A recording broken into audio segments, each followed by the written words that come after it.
Now I'm going to read something from a friend of mine in Gregg County. And I want to tell you that as mad as I get at the Republican Party, and I stay pretty mad at the upper echelons of it a lot, because they want to compromise way too much on things that we need to be fighting for. And I don't like the way some of them have trashed Ted Cruz. So I'm going to read to you something real quickly that came in yesterday, and I intend to post it on our website. And this is from our friend next door in Gregg County. He is the GOP party chair of Gregg County, and it's Dr. Keith Rothra. And the title of this is called Responding to Karl Rove's Lies. He says, I am watching people that I have long held in high esteem doing damage to the political party they served for years. Seeing Karl Rove strike out against the Tea Party gives me great pain. He is cutting the throat of the very people who have the capacity to bring the victory that the GOP claims it seeks. Rove thinks the Tea Party is a crazed group of Bible-thumping, gun-slinging, radical hillbillies who have no concept of American values. To him, the Tea Party is a band of extremists who are out of touch with the mainstream GOP. Nothing could be further from the truth. First, the Tea Party is not an organization. It is a political movement. Very few Tea Party groups have a formal organization, and most cannot formally endorse a political candidate or platform because they are not registered as a lobbying group or as an official political action committee. So what is the Tea Party? Keith says, I organized the first Tea Party rally in East Texas on Tax Day, April the 15th in 2009. It was on the Gregg County Courthouse lawn and with speakers on the courthouse steps. The speakers were elected officials, and the attendees were residents from 9 East Texas counties who were distressed over the plans being put into effect by the Obama administration. What do these people believe? Most are pro-life. That means they are in line with the GOP platform. They are opposed to the current tax rate. T stands for taxed enough already. Straight out of the GOP platform. They oppose government-run health care. Again, in agreement with the GOP. They support business and oppose laws that are contrary to the success of good business. This is a GOP platform concept. The Tea Party wants small government, with the lowest possible level of government attending to those areas where government is absolutely necessary. Another GOP platform concept. On issue after issue, the Tea Party is not extreme, but it is mainstream GOP, in league with the GOP platform in point after point. This being the case, what is Karl Rove's problem with the Tea Party? Might it be that someone other than Karl Rove and his minions could actually attain control of the GOP and bring in leaders who will actually end deficit spending, excessive taxes, oppressive laws, and unconstitutional policies? Rove and friends are defending their turf, but the turf is not theirs to defend. They fear a conservative trend in the GOP, just as did Rockefeller, Scranton, and others in the days of Goldwater. Scranton and Rockefeller were never elected president.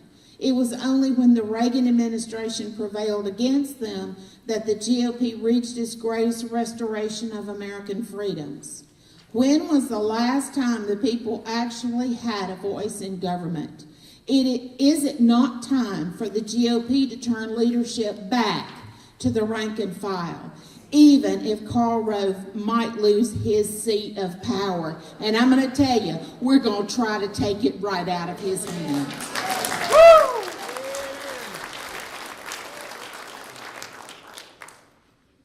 Okay, I'm going to tell you that on the local level, we're about to have a big public argument.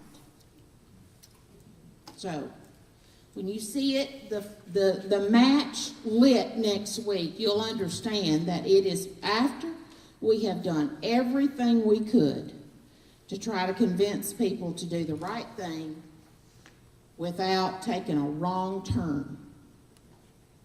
And I'm talking about county roads, and I'm talking about a fight we're fixing to have with some in the Commissioner's Court. And it's going to be a public fight. Because I'm going to tell you something. When people have figured out that they don't need to have a plan because they think they don't have enough money, it sounds like Washington, D.C. to me. And I'm going to tell you, it reminds me of some of the nonsense I hear in Austin.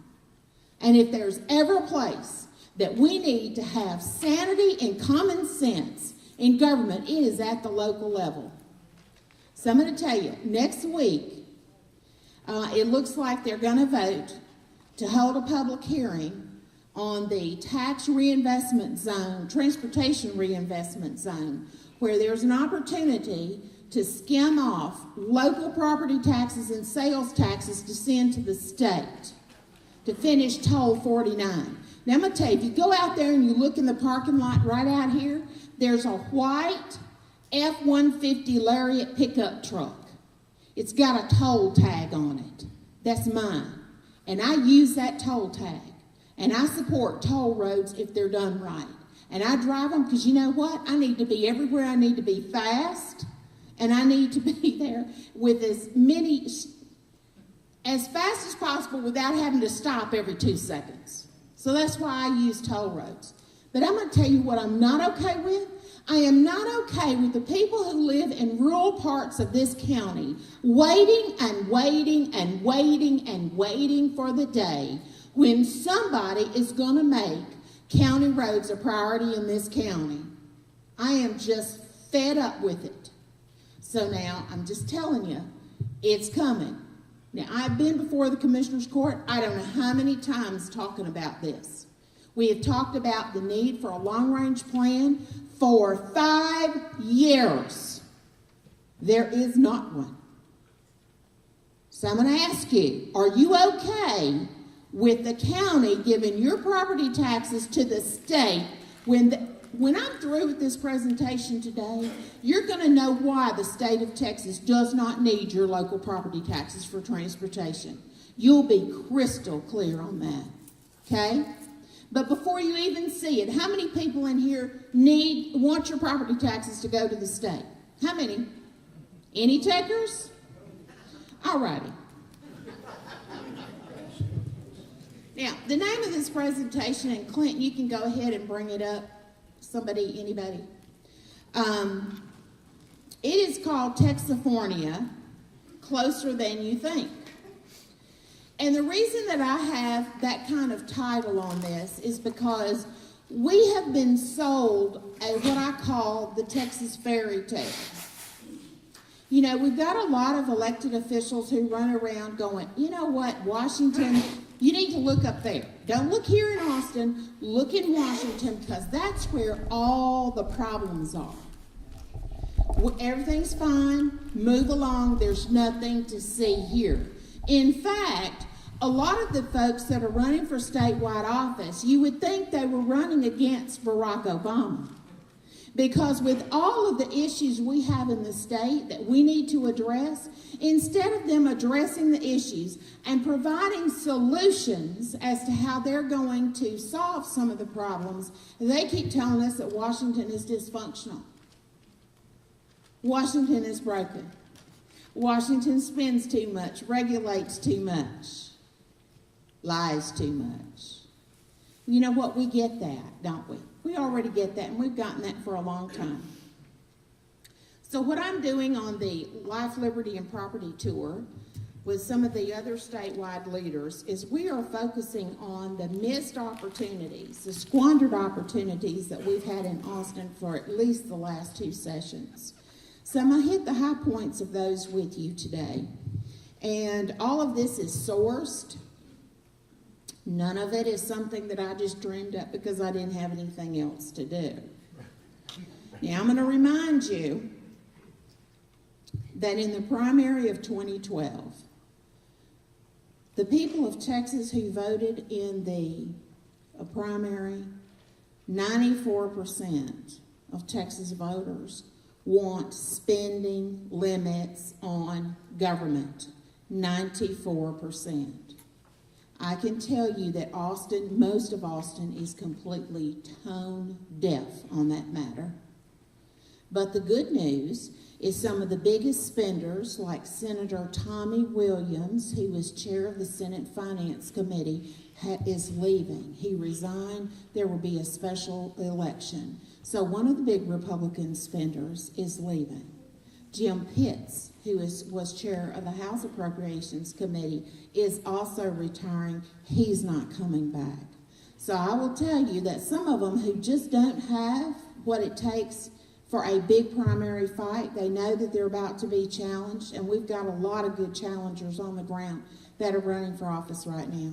We have an opportunity to gain another, I would say another 20 or 30 seats. We need to do that because, as I've told you all before, of the 95 seats that Republicans have in the House, about 20 to 25 of them you can count on to consistently vote for smaller government, okay? That's not nearly enough. So, what is all of this hoopla talking about what goes on in state government when we've already got so many problems in Washington? Why am I spending my time talking about state government? Because of the rise of the Texas Liberty Movement over the last 2 sessions. If there's anything that the liberty groups in Texas, whether they're called Tea Party groups or 912s or some of the libertarians, doesn't matter what they're called, here's what they are focused on that unites them. They want to make Texas strong. That's our common goal. We want to make sure that her character, her integrity, and pro-liberty governance can lead a troubled nation looking for answers. So how do we do that? To make Texas strong, we need to reduce our dependence on federal dollars. We need to resist any increase in state debt. We need to get our state's fiscal house in order. We need to uphold the rule of law at all times. We need to reduce regulation. We need to set much higher standards in ethics and transparency. And by the way, the ethics and transparency I'm talking about here is the ethics and transparency for elected officials. Do you know that our state officials do not have to disclose nearly as much as the people who run for Congress do? They can actually hide the fact that they have income streams that are related to the committees that they chair. We need to make sure that we pass some legislation that requires our state officials, whether they be a House member, a Senate member, or a statewide official, that they must disclose where their income comes from, so that we know whether or not their appointment to a committee and the business before that committee perhaps might be a bit biased. Okay? And all of the bills that were filed to do that got nowhere. Didn't even get out of committee. So let me pause here just a minute and talk about why it is so important to pay attention to the statewide races. For Lieutenant Governor, I hope you know by now that the Lieutenant Governor chooses the committee chairs for the Senate.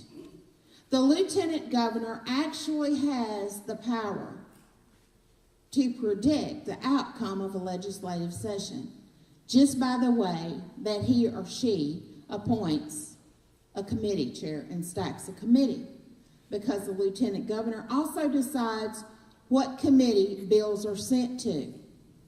If you've got that kind of power, then you can many times decide whether or not how you're going to kill a bill without your fingerprints even being on it. It's called deniable plausibility. Means, it's somebody else's fault. Over in the House, the Speaker is the one who stacks the committees.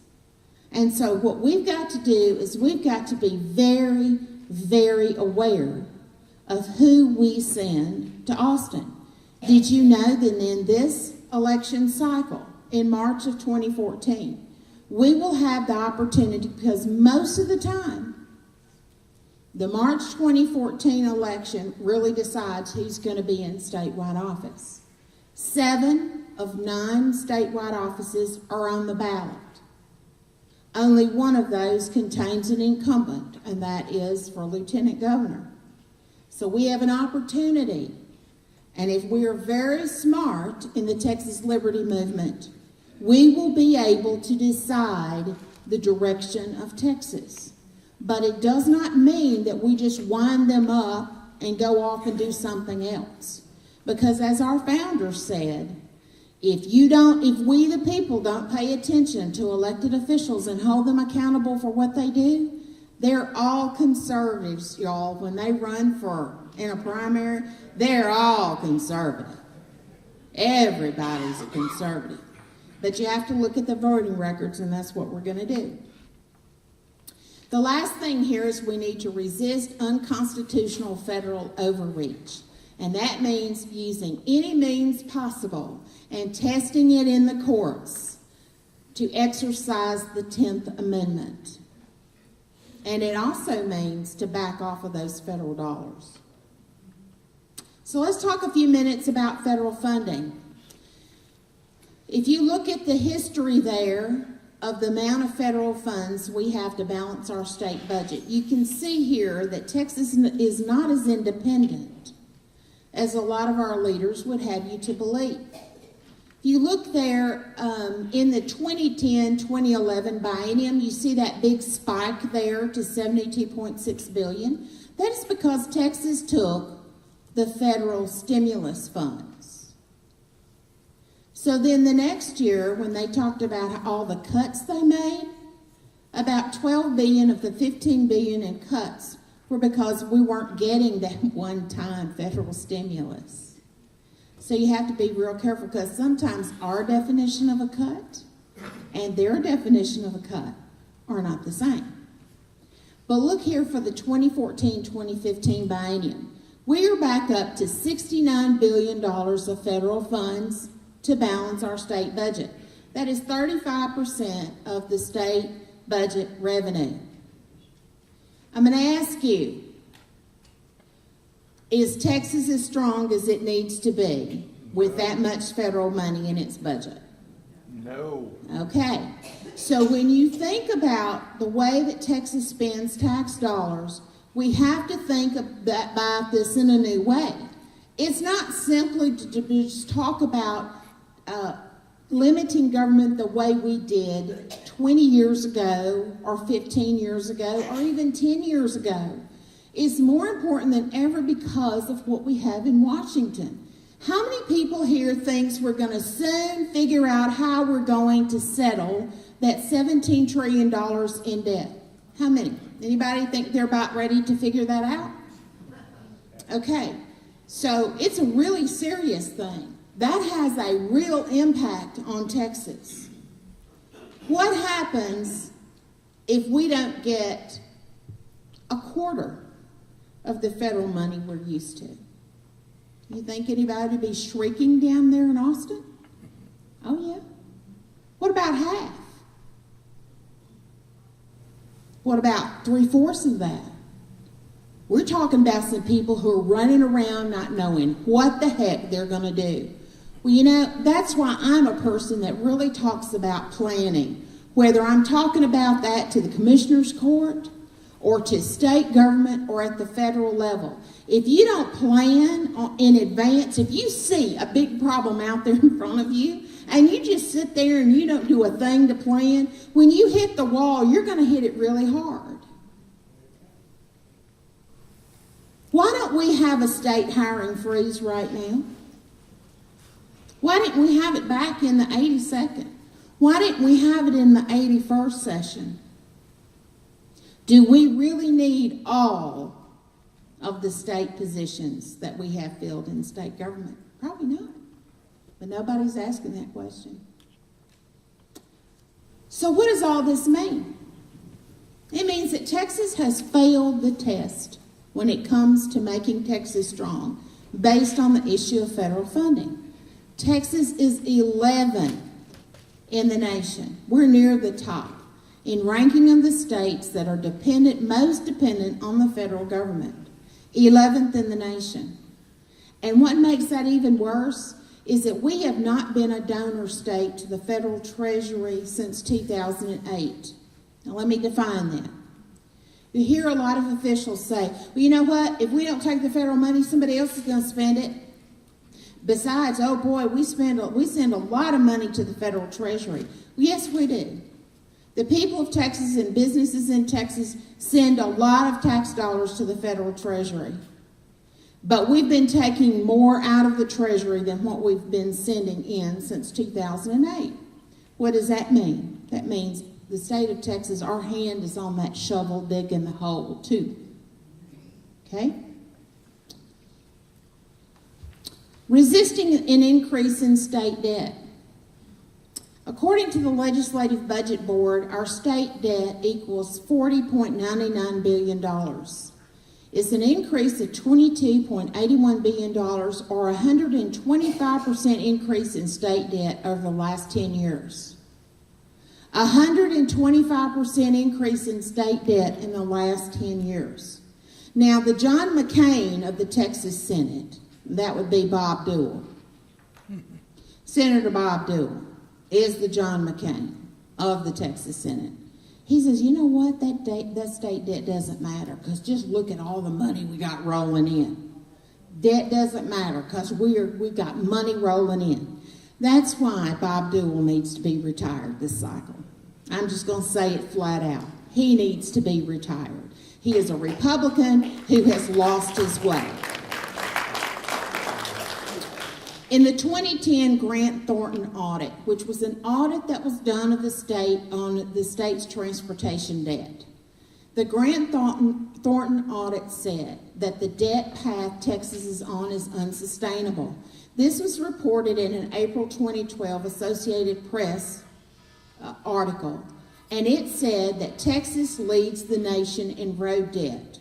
So of that almost $41 billion, $31 billion of principal and interest is in transportation debt. This is completely unnecessary. We should not be in this position. The state of Texas has totally left all common sense by the way that we handle transportation.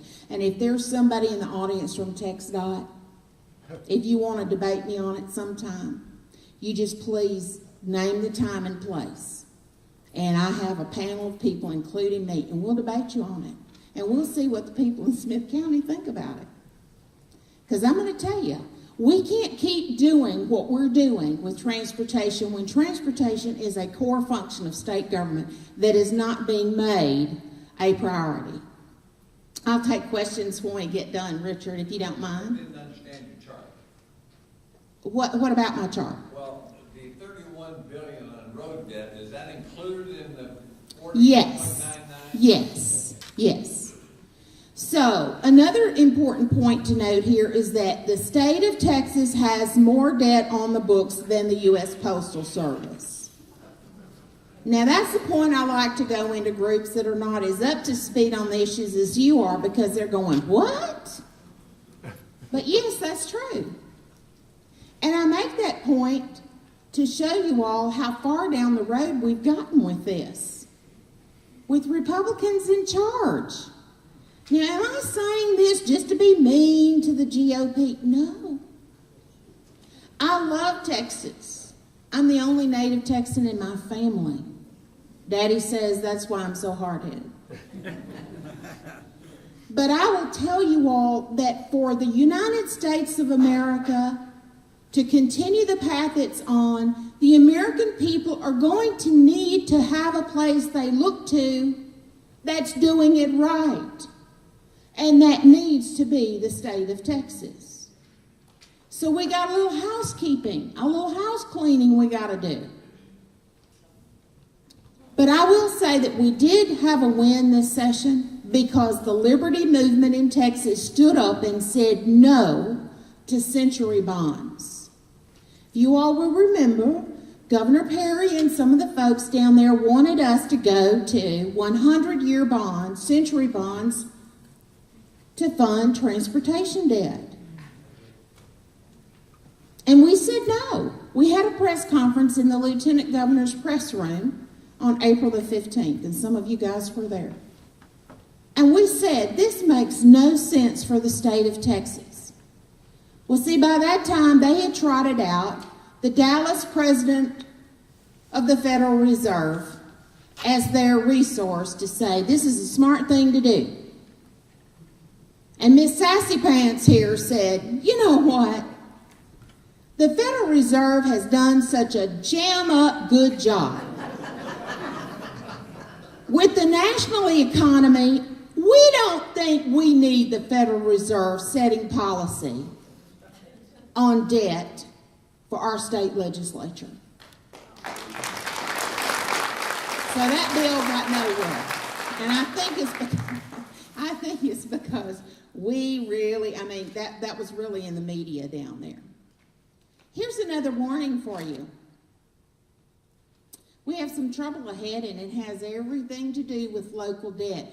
You know, the local debt that everybody takes on because we're so worried about children. You know, we do a lot of really bad things. We make a lot of reckless decisions in the name of children. But in some counties, they have an enormous amount of debt that their commissioners' court and their city councils have racked up in transportation, ice skating rinks, arenas, entertainment venues. We haven't gotten there yet, but it's not because people aren't planning that. But of the 10 largest states in the nation, Texas' local debt per person is the second highest in the nation.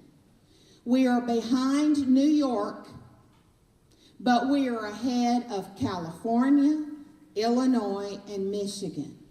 This is the amount of just local debt per person.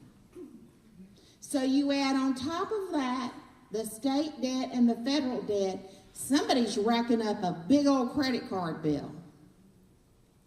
And that has to have a detrimental impact on the economy and on the future generations. It has to. Have we gotten our state's fiscal house in order? Nope. We still have too many gimmicks, duplicated effort, and spending beyond the core constitutional functions of state government. Out of about $2 billion in diversions, they cleared up about $400 million of it. And they changed the definition to avoid busting the spending cap. So, you know, people that run around this state saying we didn't bust the spending cap, well, it's because you changed the definition of it. So, you know, if the people change the definition, but I'm going to show you here a little bit that's going to clarify all of this. Session-to-session spending. If you go on the website of almost anybody running for re-election in Texas, they will talk about what a conservative budget they passed. Well, you decide for yourself how conservative it is. If you look at the supplemental appropriations that cover the planned budget shortfall, you remember after the 82nd session, remember that Texas Budget Boondoggle presentation that I did for you all, and I did all over the state, and I warned you that there was going to be about a $7 billion planned shortfall? Well, guess what?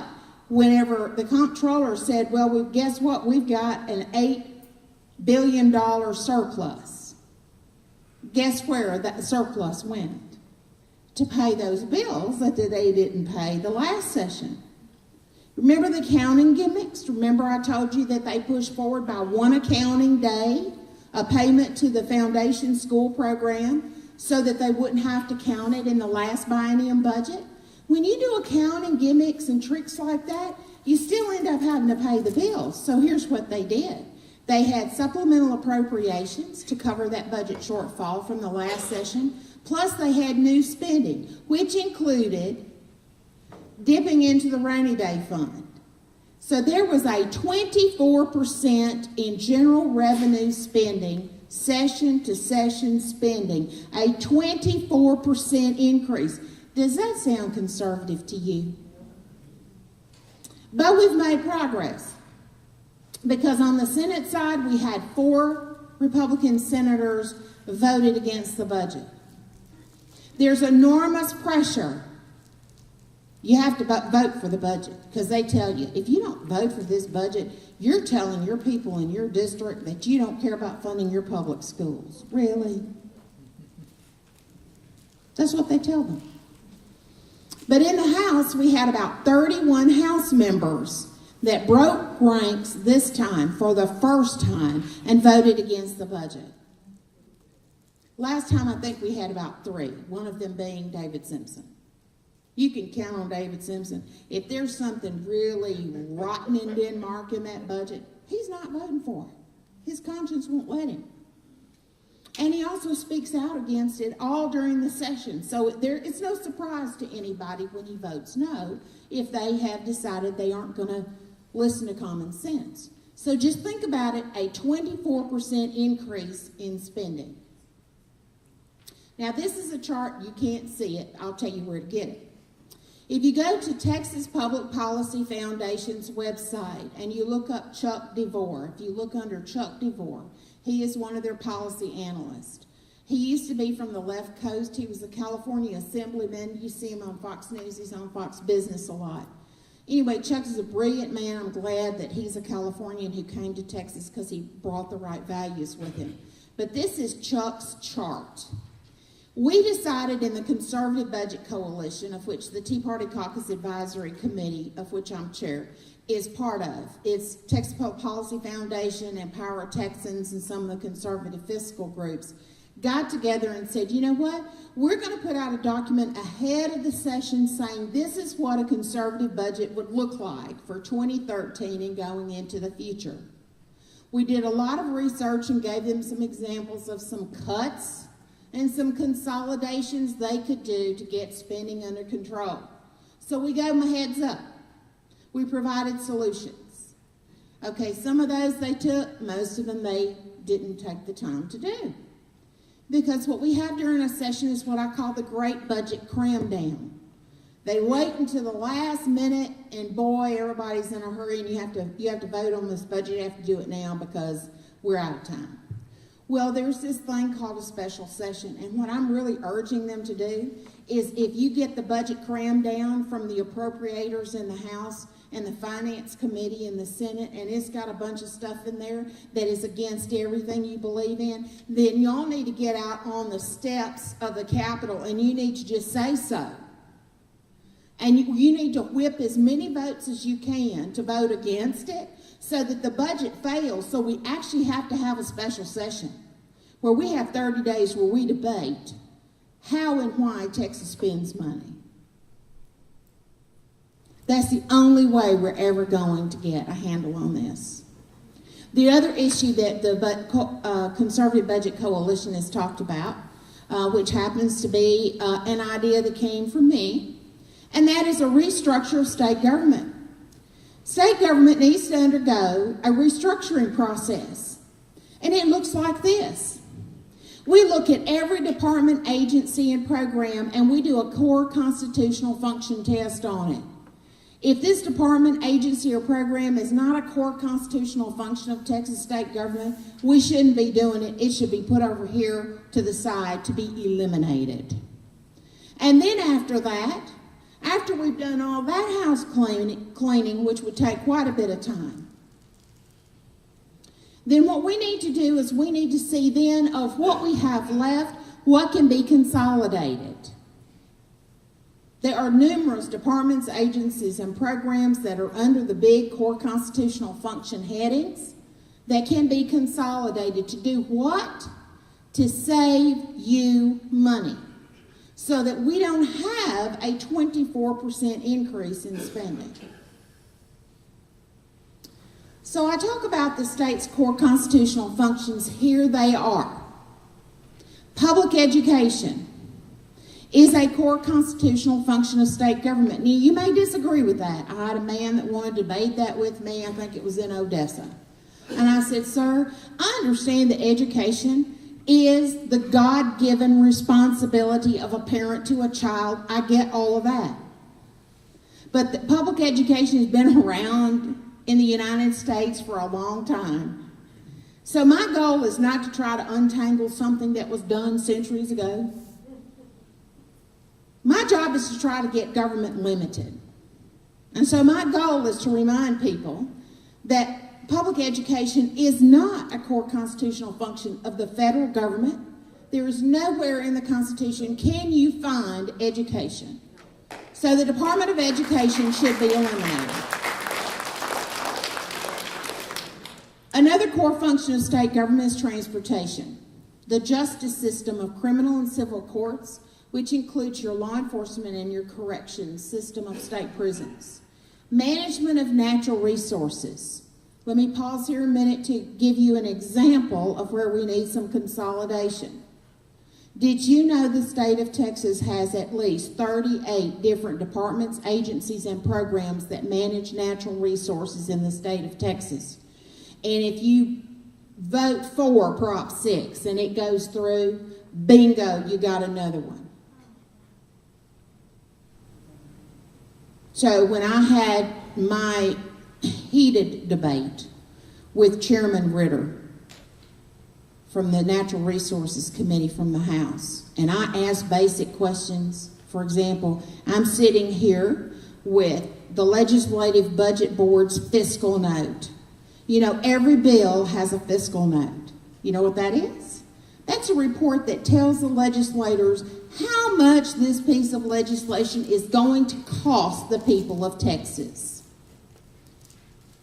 It's an analysis on how much it's going to cost us to do this particular thing.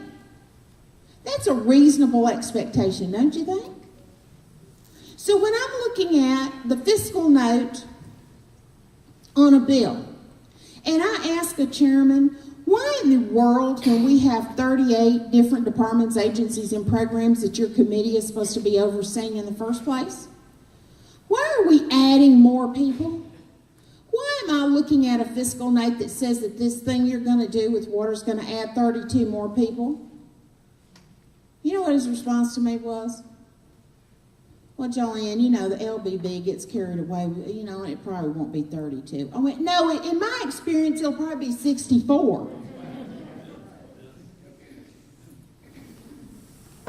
So, you know, this is the kind of thing that we have going on down there. Why didn't somebody say, isn't there a place that we can merge these new responsibilities into something that we've already got? Just seems common sense to me. So the last two core functions of state government, state emergency services, and because we took the first dollar of Medicaid, it is the administration of health and human services in Medicaid in the state of Texas. And I'm going to tell you, I'm going to say right here and now, I have a lot of differing opinions and a lot of beefs with our statewide leadership. But it was the right thing to do not to expand Medicaid.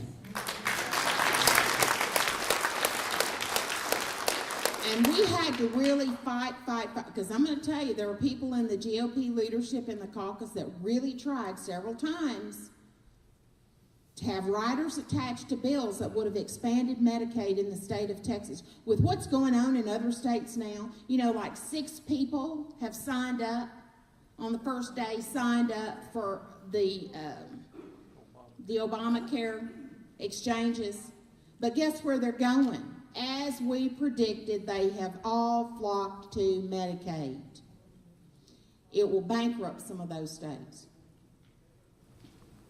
I'm going to give you just a few of the spending spree examples down there that are not on this list of core functions of state government. For example, we had a 200% increase in the film and music marketing budget.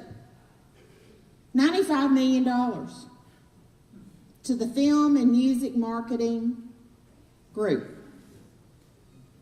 Do you see that here? Is that on the list? Do you see film and music marketing on that list? I don't.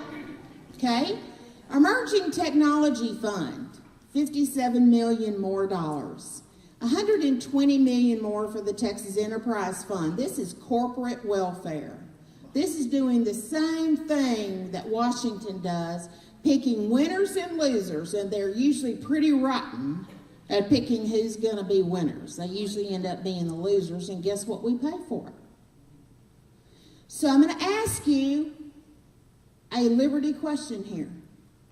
This is a question that I asked the Lieutenant Governor candidates at the Houston debate, for which now I am so infamous. A meaning, because I ask a question like this: on what liberty principle do you base handing out tax dollars to Fortune 500 companies? On what principle of liberty can you do that? I got a blank stare. Couldn't think of one. I said, that is the answer. There is not one. Because if you say that you are a free market, liberty-minded individual, that means that you believe that a free people exercising free choice in a free market can make the decisions which will drive demand, which will cause companies to locate. But why do we pay them to do it? Because they are addicted to OPM, other people's money. Big business, and just about any business, will use your money if you'll let them. But is that on this list? We shouldn't be doing it, because it's not a free market principle. It's crony capitalism, and we need to stop it in Texas. $10 million we have spent on the make-believe problem of food deserts. Did you know that we have food deserts in the state of Texas? So our state's going to spend $10 million to study what food banks need to have. All right? Wow, I could have done that study for a whole lot less than $10 million. And we're paying $25 million a year for 10 years for Formula One racing. Do you see Formula One racing on this list? Nope. Not there. And here are some exorbitant raises for upper management. A $73,000 raise for the criminal justice director. And let me just say this. These may be just wonderful people. They may be people that would be just great to have a good, vigorous political conversation with. There might be one or two out of here that'd be probably fun to go fishing with.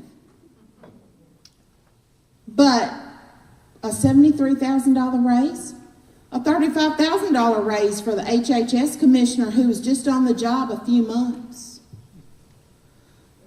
A $45,500 raise for the chair of the Board of Pardons and Paroles. A $35,000 raise for the state librarian. And a $27,400 raise for the Texas Parks and Wildlife director. And that's just a few of them.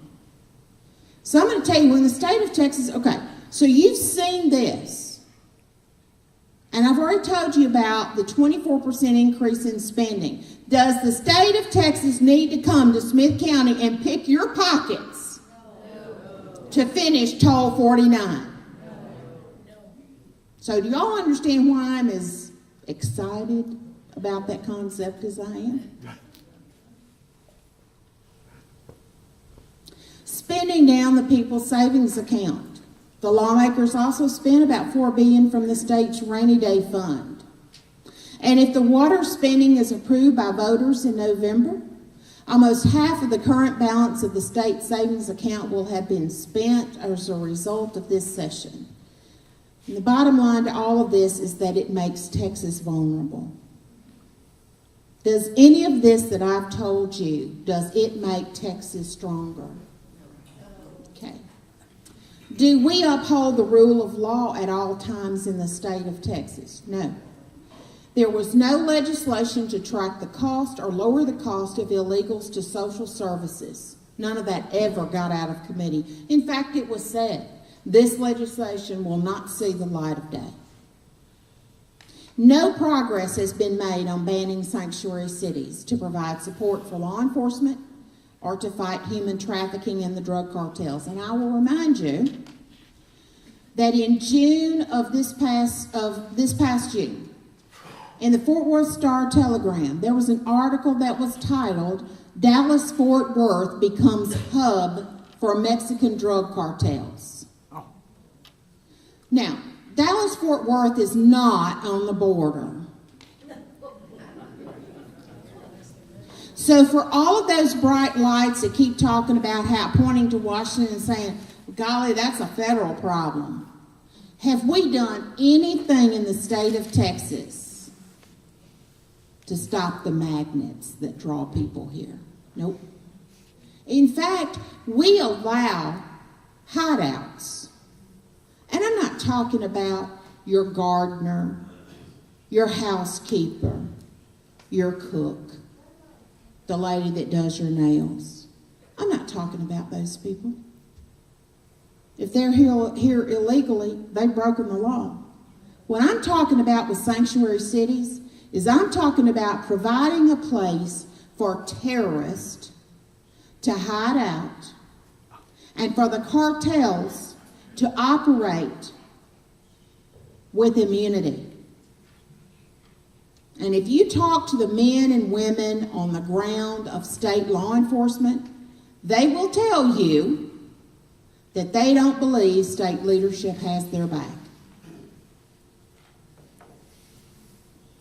In fact, the DPS executive director said that the organized crime that is in Texas via the cartels is the #1 danger facing state law enforcement. And if it's a danger to state law enforcement, it's a danger to you. I'm going to ask you, as you think about Attorney General, you think about Governor, you think about Lieutenant Governor, you ask yourself, how did we get here? How did we get here with Dallas-Fort Worth being a hub, an operational hub for the Mexican drug cartels? How did we get here? It might make you ask some really pointed questions to candidates.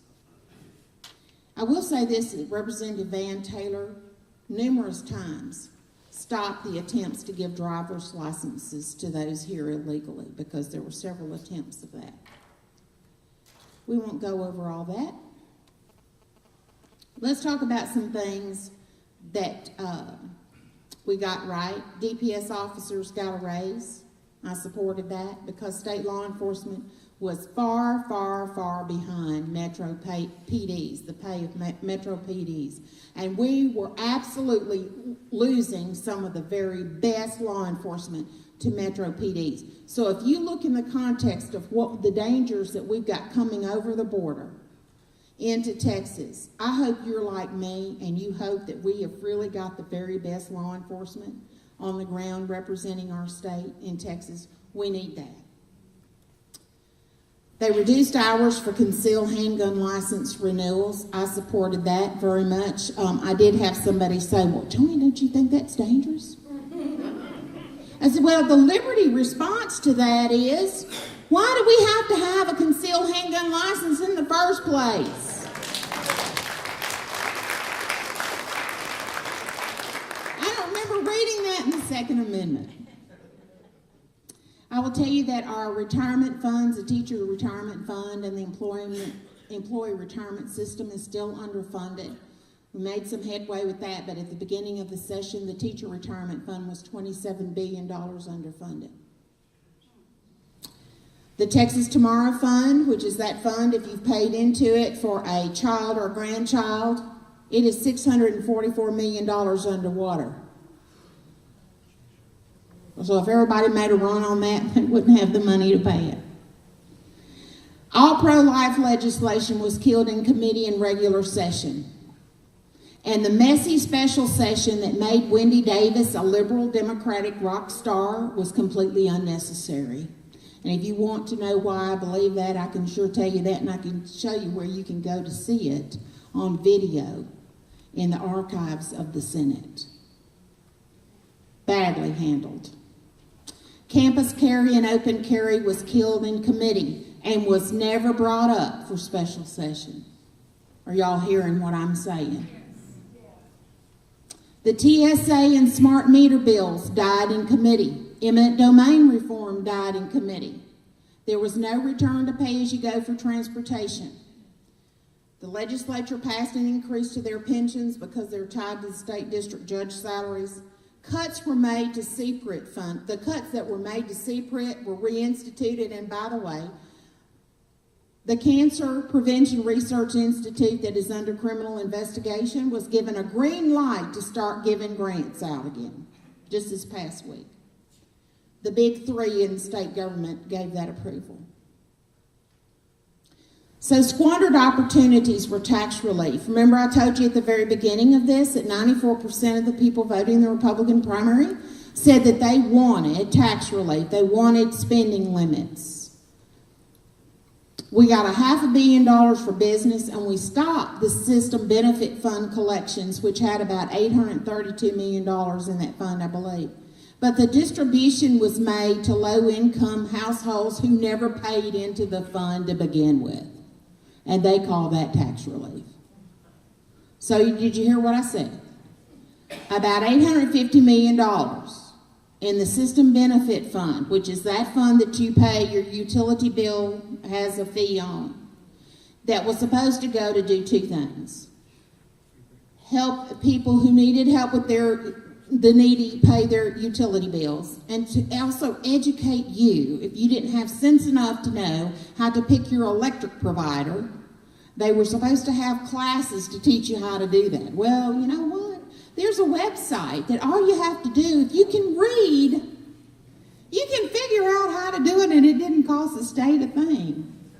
But anyway, that fund was one of those funds that the balance was held to balance the budget. Had been held in that account and had accumulated up to $850 million.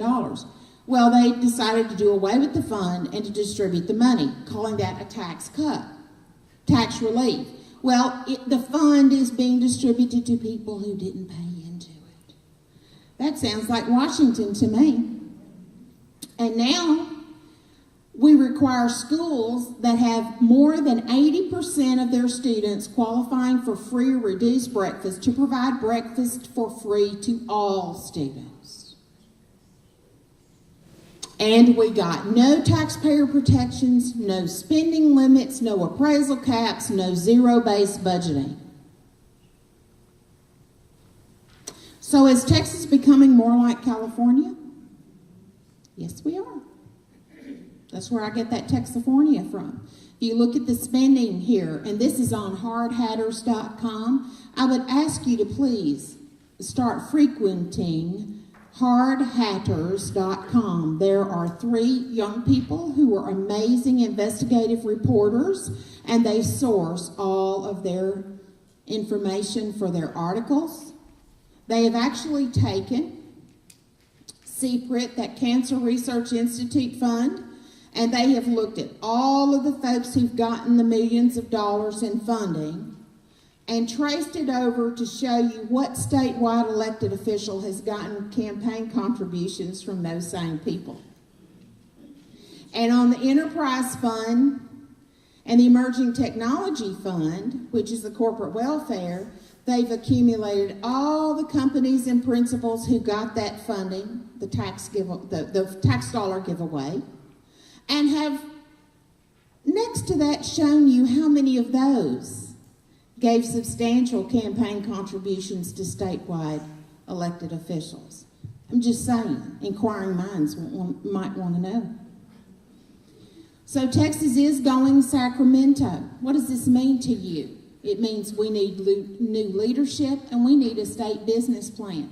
We have no state business plan. We have no plan for the future in Texas that takes the needs for rational needs for to fund public education, to fund transportation, to fund water, to fund anything, and puts it on a timetable. There's none of that. So you know what happens every legislative session? It's who's yelling the loudest down there. What particular constituency is going to yell the loudest and lobby the hardest to set the tone down there? That's not the way to operate Texas. So what does that mean to us? 2014 is coming. You need to vote wisely. And here's a new quote that I picked up that means quite a bit. In the beginning of a change, the patriot is a scarce man, and brave and hated and scorned. When his cause succeeds, the timid join him, for then it costs nothing to be a patriot.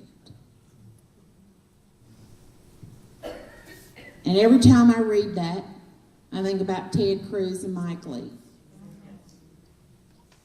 Ted Cruz and Mike Lee and Rand Paul and Rubio in the initial fights that they were all together on against the Obamacare, standing together.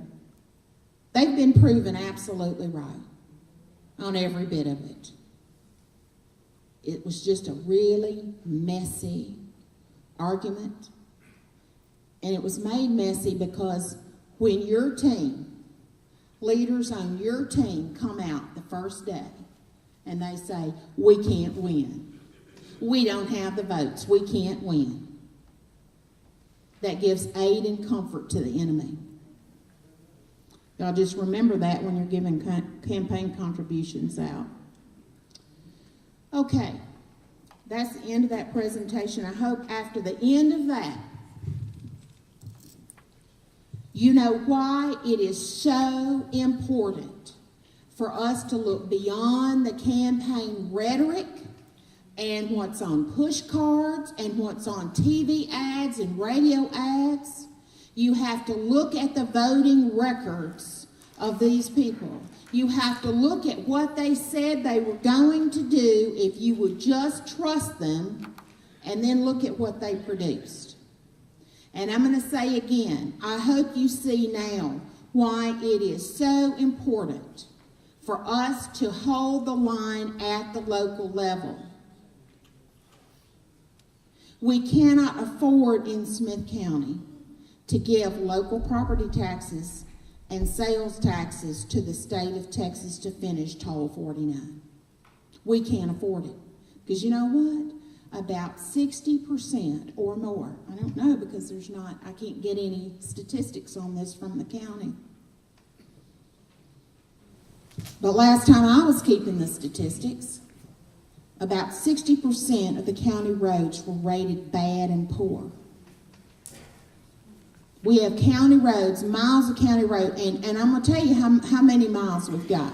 If you picture the courthouse downtown, and you connected the center line of every county road together, and you stretched them out end to end, they would stretch from the courthouse downtown to Buffalo, New York.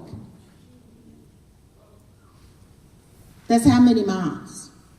So if you think about the businesses and the people that live on those county roads that need a road widened for safety purposes or completely resurfaced because now that road is a major artery, the question is, when is that going to be a priority?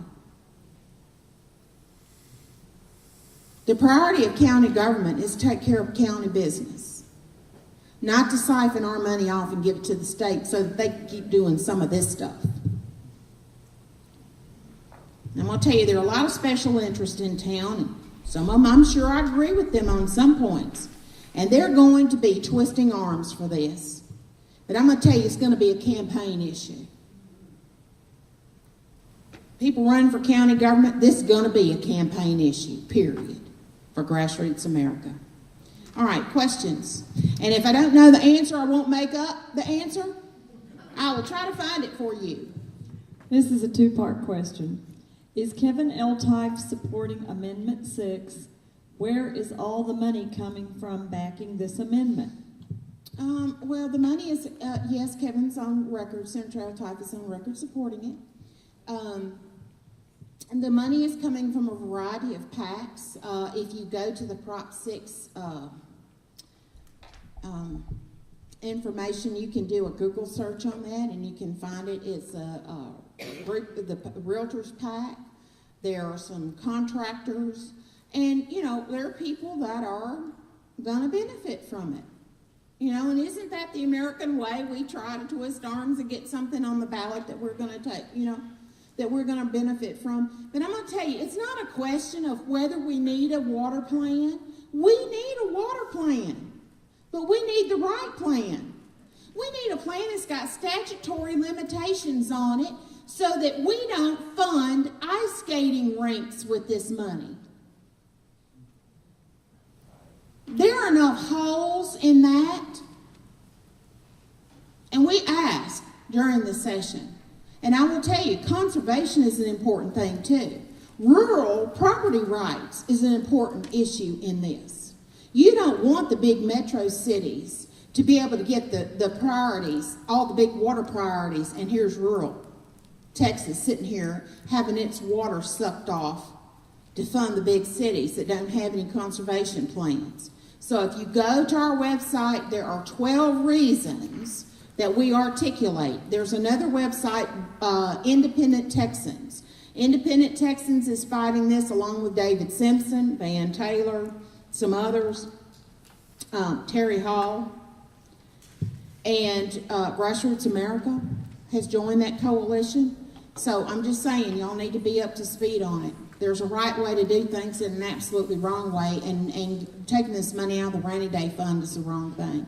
Yes, Patty? Can we see today's screens on an email? Well, it's going to be hard to email that. I think we can email a link that links it back to the website. So I'll try to get it posted as a PDF on the website. There's a bunch of them on Twitter at Political Brew. And Bob says he's got them. Okay. What is the local debt per capita? I can't remember all of the numbers. Let's see. $8,744 a person. Local debt per person in Texas. And a lot of ballots, there are a lot of issues on ballots across the state.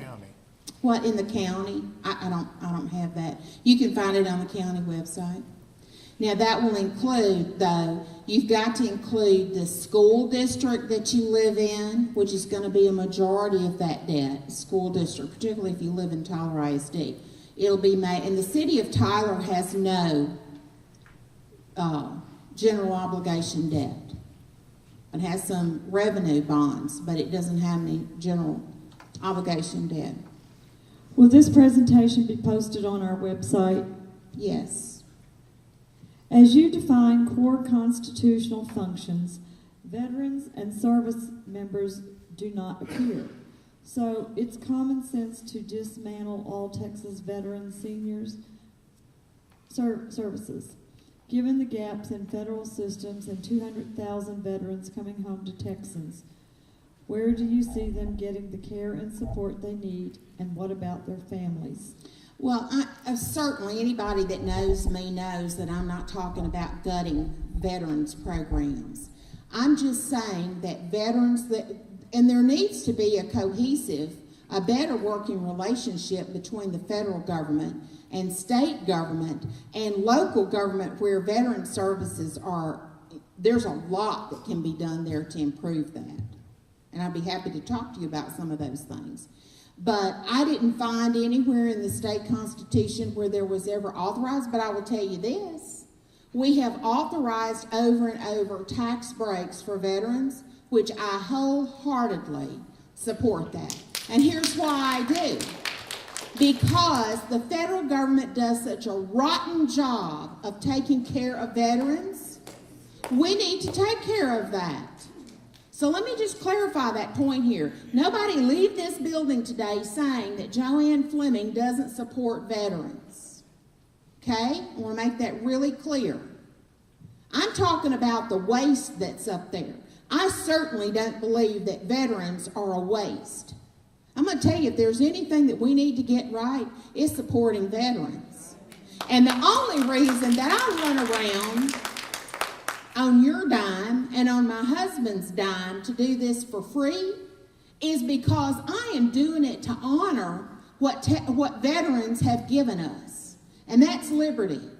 Somebody's got to run around and try to advance and preserve that liberty, and I'm just blessed to be a part of a group of people who do that. So thank you.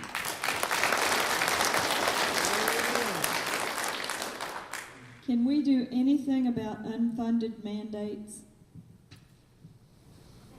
Are you talking about local unfunded mandates? Well, okay. Well, I'll tell you what. First of all, you need to have clarification that it's actually an unfunded mandate. Because there's this little shell game that different levels of government play on each other. You know, it's kind of like we point down the road and go, there's nothing to see here. We've cut everything we can cut. There's no fat in our budget. But up here, down the road here, that's where you need to go. And then they'll say, oh, we've got all these unfunded mandates. Now, do we have some unfunded mandates? We do. And how do we stop those?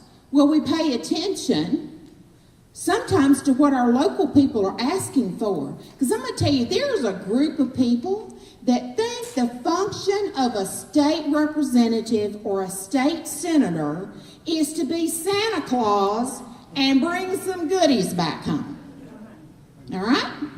So now I'm going to ask you, if your state representative and your state senator, just say, explode that around the state to include 254 counties, if everybody has that mindset and you're asking them to go, pass these special bills and get this special stuff for you funding because you're not willing to raise taxes locally to do it, you're not willing to put the project on a ballot so that the people can say yes or no, but you'll get your state representative or your state senator to pass a bill to pick the pockets of people in Lubbock and Abilene and Odessa and Wichita, and Waxahachie and all over the state, because you don't want to pay for it here? Okay, so if you're on the Santa Claus side of government, then the state feels absolutely entitled to send you some of its responsibilities.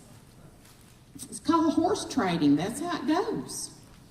So that's why TxDOT feels empowered to go to cities and counties and say, guess what, we need to save money. The legislature told us we need to save money. So guess what, you get to maintain the state highway that comes into your city or your county.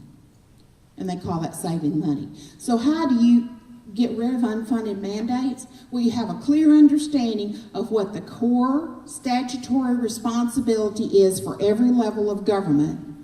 And you watchdog them, and you spend time asking questions, and you just tell them, quit asking for the goodies, tell us how much government costs here, show us you're doing a good job of what you've got, and convince us we need to give you more. And quit asking government to do stuff it shouldn't be doing. I'm going to tell you, that is one of the things that annoyed the daylights out of me when I was an elected official, is the number of people, you would not believe the number of people that call you asking you to do stuff that government should never be doing. Settling disputes between neighbors and all such things like that. So, yeah, we get rid of unfunded mandates by having each level of government stay in its own function and knowing how much that costs, and doing it as effectively and efficiently as possible. Is anyone running against Bob Dole? If so, who? Yes, Bob Hall. Bob Hall from the Canton Tea Party is running against him, and I don't know if anybody else is going to file or not. The filing period opens November 9th. It closes December 9th. This comment comes from our audience, and I believe it sums everything up well. We say hip hip hooray to JoAnn.